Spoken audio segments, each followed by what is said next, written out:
Сәлем достар, қалдарыңыз қалай? Бүгінгі видеода кризис кезіндегі компанияның маркетингі қандай болу керек деген сұраққа жауап беремін.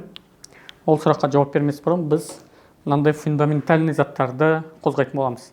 Негізі компанияның маркетингі фундаментальный заттарға қайтып келу керек. Және де ол фундаментальный зат не ол деген кезде мына нәрселерді біз жазамыз. Ең алдымен біз қоятын сұрақ миссия деген жалпы компанияның миссиясы не деген сұраққа жауап беруіміз керек қой в первую очередь. Біз миссия деген кезде көп адам қиялдайды, былайша айтқанда. Түсінуге қиын сөздерді айтады. Мысалы үшін миссия деген ол адамды таңертең ұйқысынан оятатын нәрсе.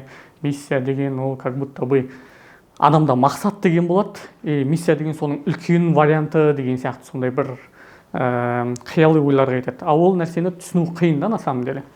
Сондықтан миссияны біз бірінші алдымен өзімізге миссия деген сөздің не екенін дұрыс түсініп алуымыз керек.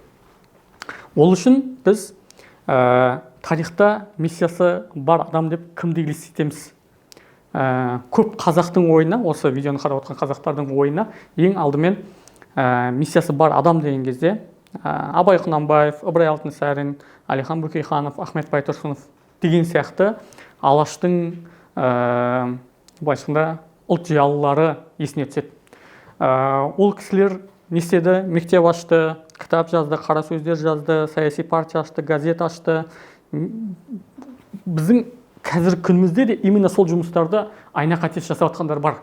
Бірақ как будто бы қазіргі жасап жатқан адамдар ол миссиямен емес, әшейін просто сол іспен айналысу үшін жасап жатқан сияқты, а ол кісілер как будто айналысып жатқан кезде сол нәрсемен үлкен миссиясы болған сияқты. Демек біз миссия дегеніміз ол определен бір істі жасау емес, ол басқа нәрсе екен да. Миссия дегеніміз не ол? Миссия енді бағанағы алаш зиялыларын есімізге алайық. Олардың миссиясы не болды? Олардың миссиясы қазақ ұлтының тәуелсіздігі болды.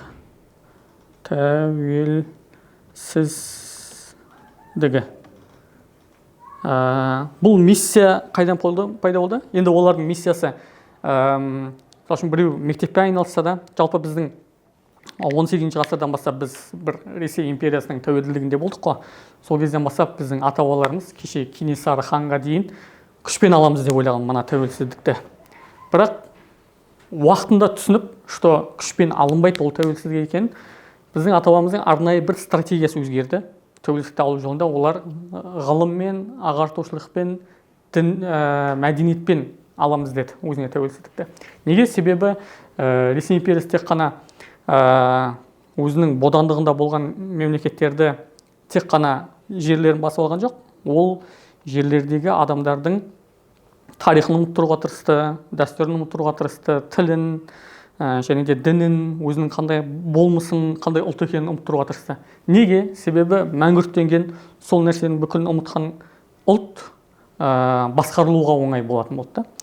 Енді біздің кешегі Ыбырай Алтынсарин, Абайдан бастап, Шәкәрімнен бастап, Әлихан, Ахмет, Міржақып ұлт зиялыларының жалғыз ғана миссиясы болған. Олар немен айналысса да қазақ ұлтын тәуелсіздікке жеткізу, тәуелсіз ету деген ғана миссиясы болған.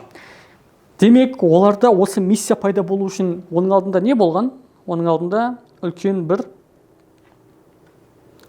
уайым болған екен. Ол уайым неден шықты? Ол мына определенный бір мақсатты аудитория деп айтам. Енді мен орысшасы целевая аудитория деп айтады. Мақсатты аудиторияға деген бір уайымнан. Қандай уайым? Осы қазақ ұлты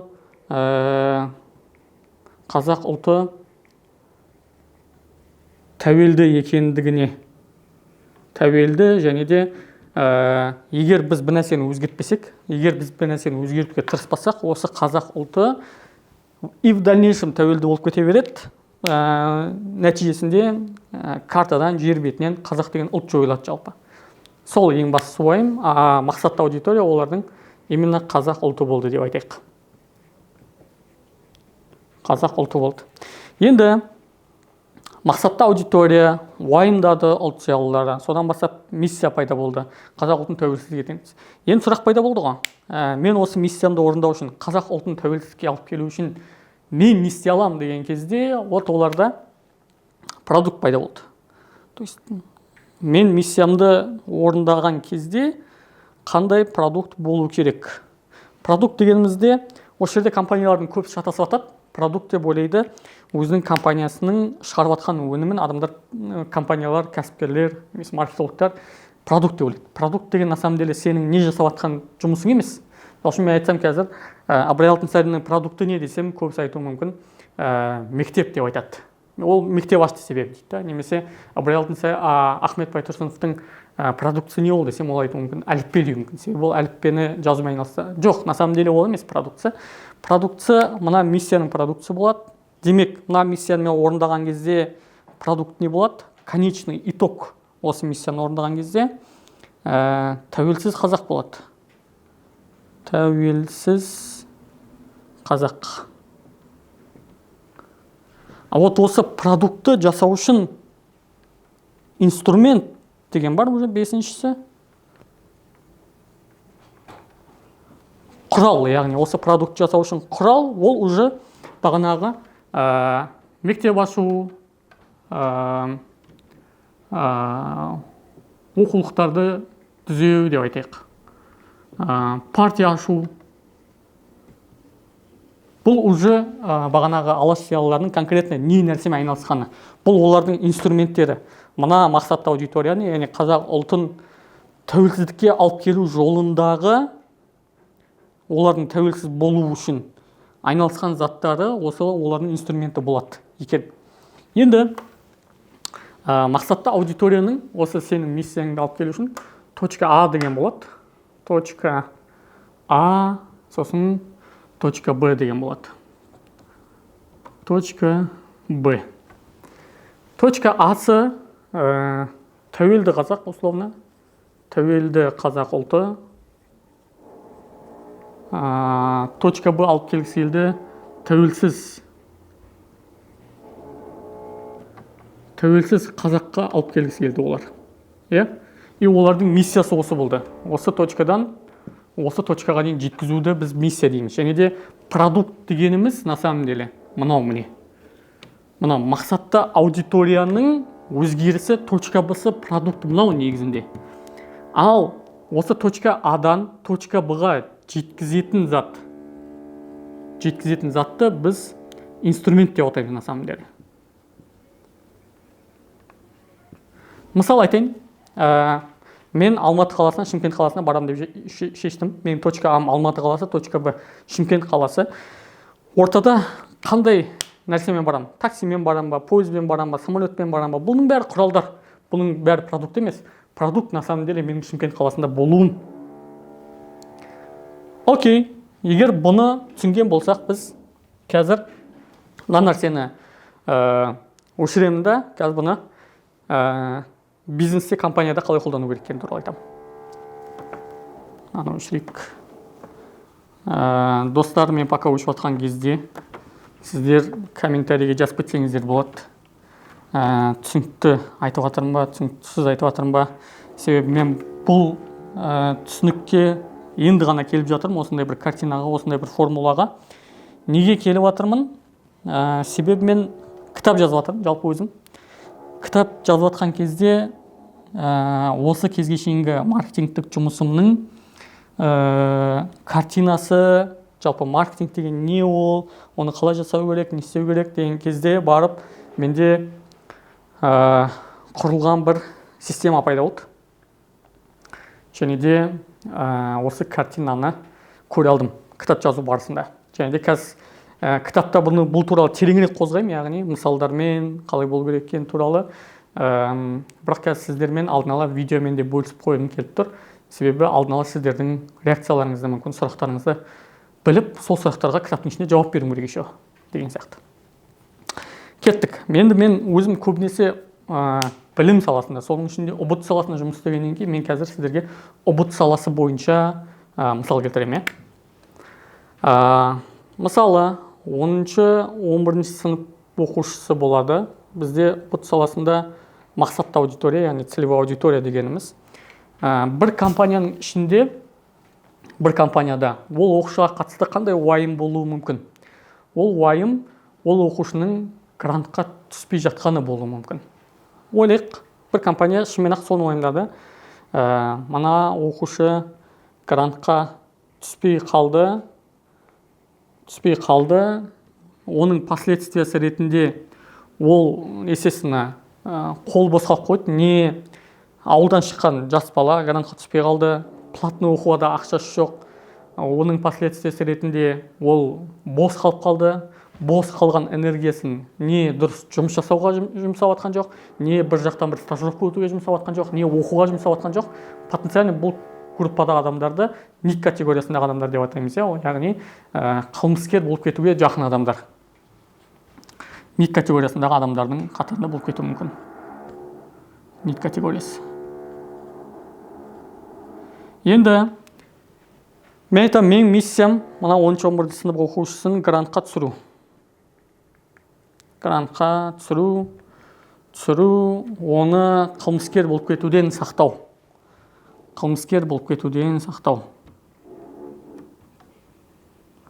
Болудан сақтау.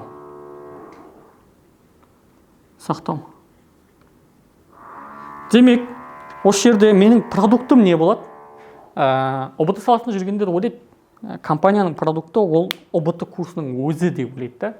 ОБТ курсы менің ішіндегі түсірген видео сабақтарым, мұғалімдерім, кураторларым, тікелей эфирге шыққаным, соның бәрі менің жасап жатқан продуктым бұл деп ойлайды. На самом деле, сіздердің продуктыңыз ол емес, сіздердің продуктыңыз ол сіздердің мақсатты аудиторияларыңыздың точка Б-сі. Яғни, әр компанияның өзінің мақсатты аудиториясына байланысты точка Б-сі әртүрлі болуы мүмкін. Кейбіреулер айтуы мүмкін, жоқ, грант емес, мен басқа нәрсеге дайындап жатырмын оқушыларды деп. Енді өздеріңізге қалай, мен жай мысал ретінде беріп жатырмын. Демек, егер мен грантқа түспей жатқан оқушыны уайымдайтын болсам, менің продуктым грантқа түскен оқушы болады. Грантқа түскен оқушы емес, түлек болады уже, түлек. Демек, біз айтатын болсақ, точка А, точка Б мен, нәрсте ол 10-11 сынып оқып жатыр еді. Нәрсте точка Б-да ол грантқа түсті.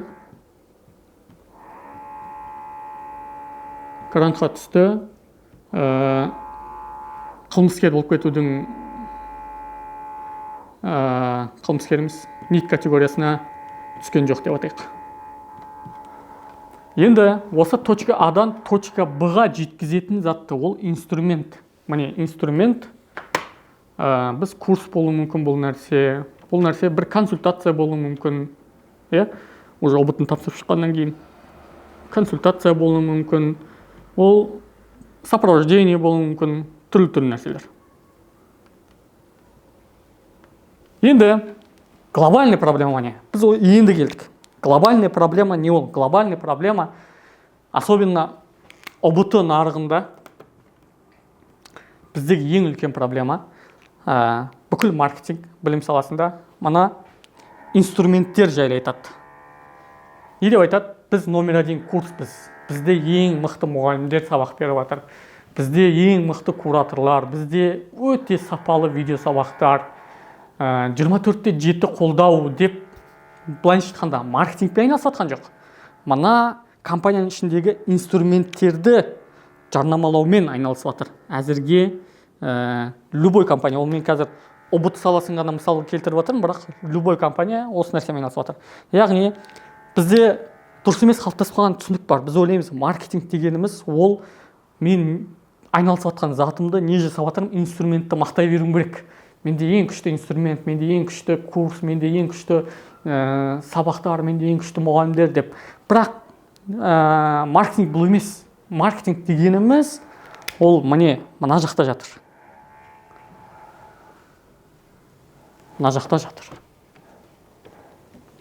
Шынайы маркетингті егер мен жасағым келсе, мен не істеуім керек?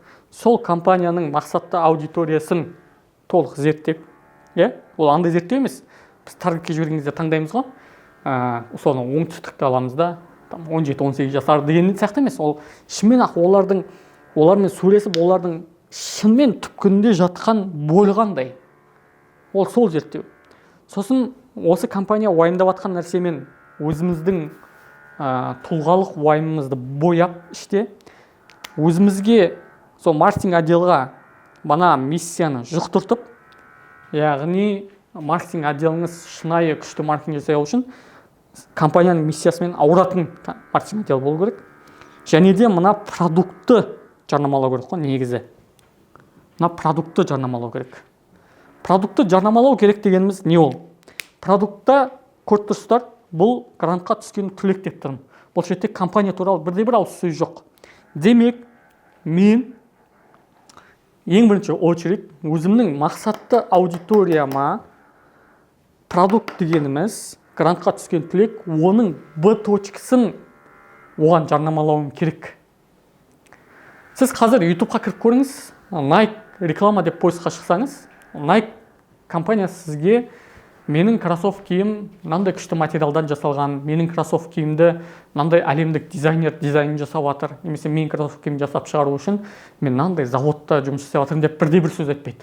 Nike компаниясы сізге спортсмен болуға шабыттандырады өзінің видеоларымен.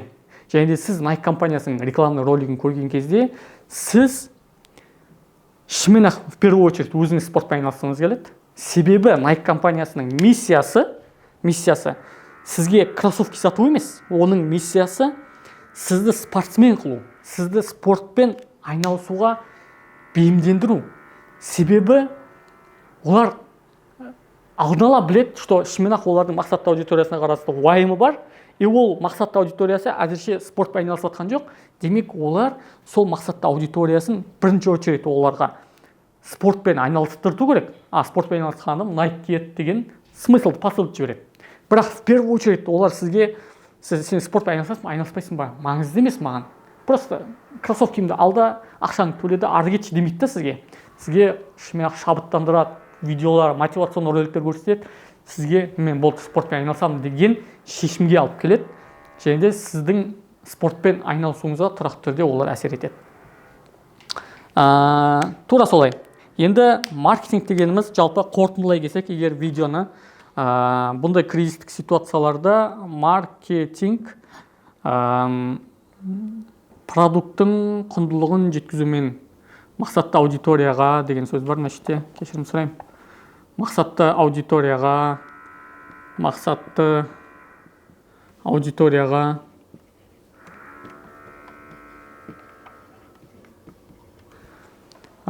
продукттың құндылығын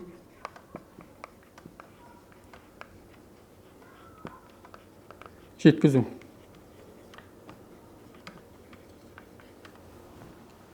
Продукт дегеніміз, опять же, ол сіздің курсыңыз емес. Продукт дегеніміз ол сіздің мақсатты аудиторияңыздың точка Б-сі.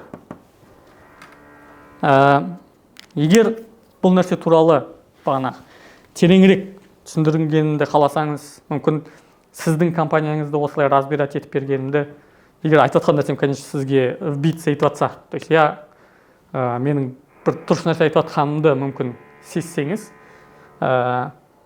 маған консультация жазылсаңыз болады. Біз сол консультацияда осы нәрсені сіздің компанияңызға қалай применять ете аламыз, сіздің маркетингіңізге қалай применять ете аламыз, және де сіздің отдел маркетингіңізге қалай жүйелей аламыз, чтобы олар сіздің уайымыңызбен уайымдап, сіздің миссияңызбен ауырып, мақсатты аудиторияға тек қана инструментті жарнамалай бермей, мына продукттың құндылығын жеткізу бойынша қалай жұмыс істей алады, соны қанша уақытта жасай аламыз, сол бойынша сөйлессек болады. Маған единственный дайректке жазсаңыздар болады, инстаграмнан көріп отырған болсаңыз, немесе мына жерде көрсетілген WhatsApp нөмірге жазсаңыздар болады.